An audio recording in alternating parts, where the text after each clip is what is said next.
അനുഗ്രഹിക്കപ്പെട്ട നല്ല സമയത്തിനായി ഞാൻ ദൈവത്തെ സ്തുതിക്കുന്നു, സ്തോത്രം ചെയ്യുന്നു. ദൈവവചനം ശ്രവിച്ചുകൊണ്ടിരിക്കുന്ന എല്ലാ ദൈവമക്കൾക്കും വീണ്ടും വരാമെന്ന് അരുളി ചെയ്തവനായ കർത്താവായ യേശു ക്രിസ്തുവിൻ്റെ ധന്യനാമത്തിൽ ഞാൻ എൻ്റെ സ്നേഹവന്ദനം അറിയിക്കുന്നു. ഇന്നത്തെ അല്പസമയത്തെ ചിന്തയ്ക്കായി 48-ാം സങ്കീർത്തനം 14-ാം വാക്യം നമുക്ക് വായിക്കാം. ഈ ദൈവം എന്നും എന്നേക്കും നമ്മുടെ ദൈവമാകുന്നു, അവൻ നമ്മെ ജീവപര്യന്തം വഴി നടത്തും. അനുഗ്രഹിക്കപ്പെട്ട ഒരു വേദവാക്യമാണ് നാം കേട്ടത്. 48-ാം സങ്കീർത്തനം കോരഹ് പുത്രന്മാരാണ് എഴുതിയതെന്ന് സങ്കീർത്തനത്തിൻ്റെ ഹെഡിങ്ങിൽ രേഖപ്പെടുത്തിയിട്ടുണ്ട്. ദൈവത്തിൻ്റെ നടത്തിപ്പും കാവലും പരിപാലനവും ശരിയായി അനുഭവിച്ച് വളർന്നു വന്നവരാണ് കോരഹ് പുത്രന്മാർ. തങ്ങളുടെ പിതാവായ കോരഹ് കഠിന പാപം ചെയ്തതുമൂലം ജീവനോടെ ഭൂമി വായ്പിളർന്ന് പിളർപ്പിലേക്ക് പോയി മരിച്ചെങ്കിലും കോരഹിൻ്റെ മക്കൾ യാഗപീഠത്തിൻ്റെ കൊമ്പുകളെ പിടിച്ചതിനാൽ തങ്ങളുടെ പിതാവിൻ്റെ പാപത്തിൽ മരിക്കേണ്ടി വന്നില്ല.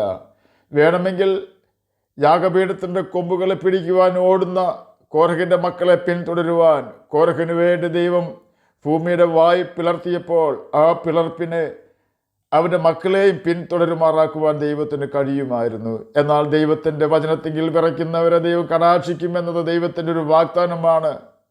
ദൈവം ആ കുട്ടികളെ രക്ഷിച്ചതിന് ശേഷം അവർക്ക് പിന്നെ പുറകോട്ട് നോക്കേണ്ട ആവശ്യം വന്നിട്ടില്ല. മറ്റൊരു വ്യക്തിയിലേക്കും സഹായത്തിനായി കൈനീട്ടേണ്ടി വന്നിട്ടില്ല.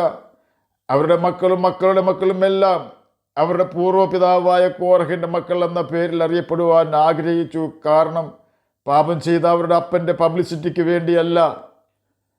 ജീവനോടെ തങ്ങളുടെ അപ്പനായ കോരഹിനെ ഭൂമി വായ് പിളർന്ന് പിളർപ്പിൽ ഇറക്കിവിട്ട് ന്യായം വിധിച്ച യഹോവ തങ്ങളെ പിളർപ്പിൽ നിന്നും വിടുവിച്ച കാര്യം സകലരെയും അറിയിക്കുവാനാണ് അവർ തലമുറയായി കോരഹ് പുത്രന്മാർ എന്ന പേരിൽ അറിയപ്പെടുവാൻ ആഗ്രഹിച്ചത് എന്ന് ചിന്തിച്ചാൽ തെറ്റില്ല എന്നാണ് എൻ്റെ വ്യക്തിപരമായ അഭിപ്രായം.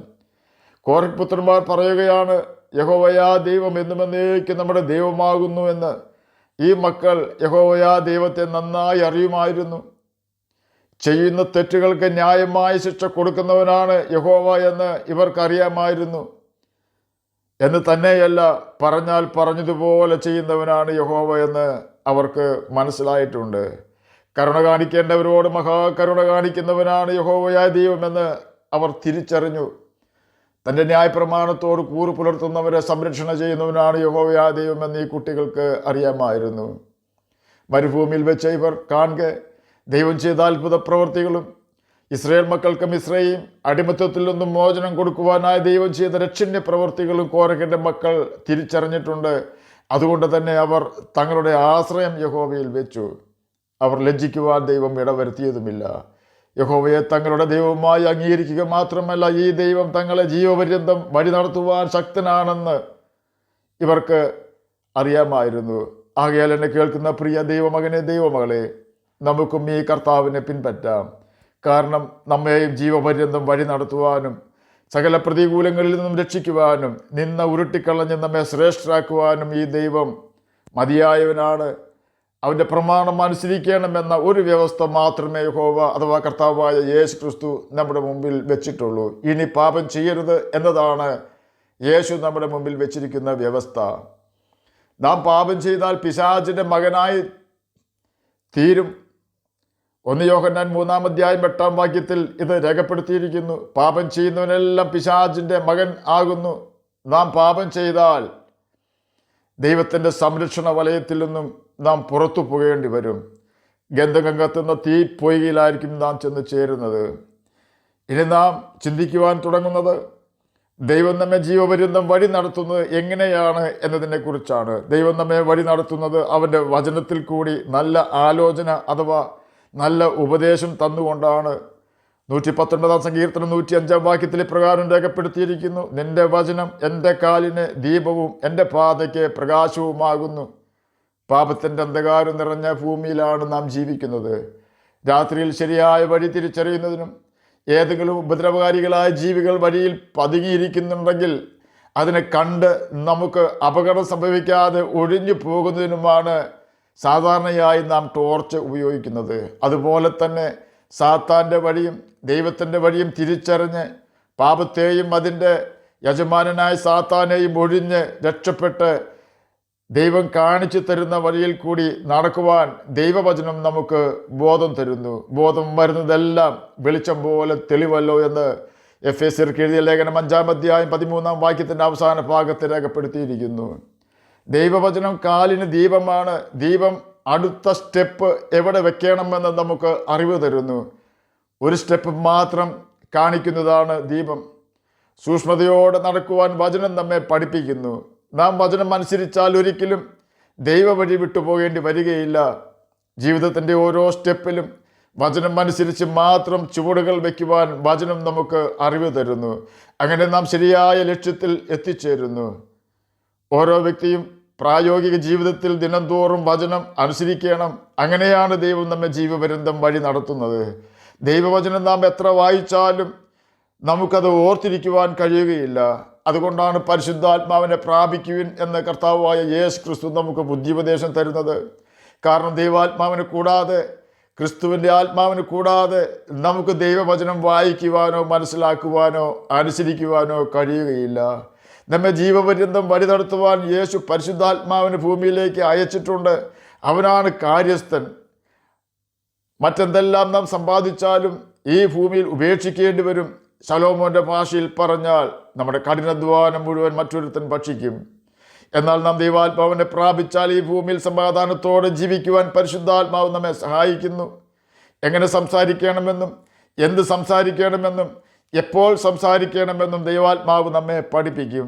നാം പറയുന്ന വാക്കുകൾ മറ്റുള്ളവരെ ആശ്വസിപ്പിക്കണമെങ്കിൽ ദൈവാത്മാവ് നമ്മിൽ ഉണ്ടാകേണ്ടത് അത്യാവശ്യമാണ്. ദൈവാത്മാവ് നമ്മിലുണ്ടെങ്കിൽ നാമും നമ്മെ കേൾക്കുന്നവരും ആശ്വാസം കൊണ്ട് നിറയും. ദൈവാത്മാവ് നമ്മെ നാം നടക്കേണ്ട വഴിയിൽ നടത്തുന്നതും വചനം നമുക്ക് ഓർപ്പിച്ചു തരുന്നതും ദൈവാത്മാവാണ്. നാം നടക്കേണ്ട വഴിയിൽ നടത്തുന്നതും ദൈവത്തിൻ്റെ വചനം നമുക്ക് ഓർപ്പിച്ചു തരുന്നതും.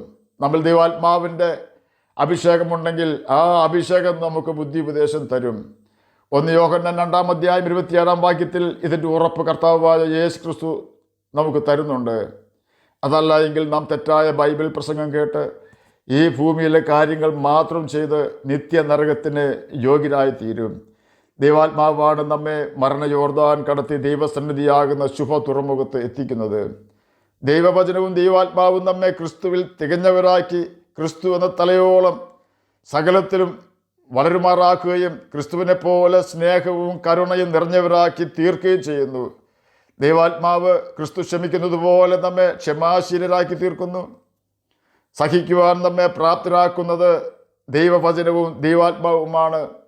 വചനം നാം അനുസരിച്ചാൽ മാത്രമേ ദൈവം തൻ്റെ ആത്മാവിനെ നമുക്ക് തരികയുള്ളൂ.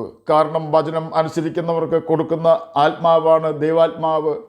ദൈവം തന്നെ അനുസരിക്കുന്നവർക്ക് നൽകിയ പരിശുദ്ധാത്മാവ് എന്ന് അപ്പോസ്തല പ്രവൃത്തികൾ 5-ാം അധ്യായം 32-ാം വാക്യത്തിൽ രേഖപ്പെടുത്തിയിരിക്കുന്നു. ഇങ്ങനെയാണ് ദൈവം നമ്മെ ജീവപര്യന്തം വഴി നടത്തുന്നത്. നാം ജീവിക്കുന്ന കാലം മുഴുവൻ പാപത്തിൽ വീഴാതെ വചനവും ദൈവാത്മാവും നമ്മെ വഴി നടത്തുമ്പോൾ നമുക്ക് ജീവിക്കുവാൻ ആവശ്യമായ എല്ലാ ഭൗതിക നന്മകളും സൗഖ്യവും ആത്മീക നന്മകളും ഇതേ കർത്താവ് തന്നെ നമുക്ക് നൽകിത്തരും. ഒരു അപ്പൻ മക്കൾക്ക് വേണ്ടി കരുതുന്നതിനേക്കാൾ നമുക്ക് വേണ്ടി കരുതുകയും നമുക്ക് വേണ്ടി കാവലിരിക്കുകയും ചെയ്യുന്നവനാണ് കർത്താവായ യേശു ക്രിസ്തു. യേശുവിന് മാത്രമേ നമ്മെ സഹായിക്കുവാൻ കഴിയുകയുള്ളൂ. അതെ, അവൻ നമ്മെ സഹായിക്കുകയും വിടുവിക്കുകയും ജീവപര്യന്തം നേരായ പാതയിൽ കൂടി നടത്തുകയും ചെയ്യും. ആകയാൽ നമുക്ക് അവൻ്റെ വചനം വായിക്കുകയും അനുസരിക്കുകയും യേശുവിൻ്റെ ആത്മാവിനെ കീഴടങ്ങുകയും ചെയ്തുകൊണ്ട് നിത്യജീവനാവകാശികളായി തീരാം. അതിന് കർത്താവ് നമ്മെ സഹായിക്കട്ടെ എന്ന് പ്രാർത്ഥിച്ചുകൊണ്ട് ഞാൻ എൻ്റെ വാക്കുകളെന്ന് വിരമിക്കുന്നു. നമുക്ക് പ്രാർത്ഥിക്കാം. ഞങ്ങളെ സ്നേഹിക്കുന്ന സ്വർഗീയ പിതാവേ, നല്ല വചനത്തിനായി അങ്ങയെ സ്തുതിക്കുന്നു, സ്തോത്രം ചെയ്യുന്നു.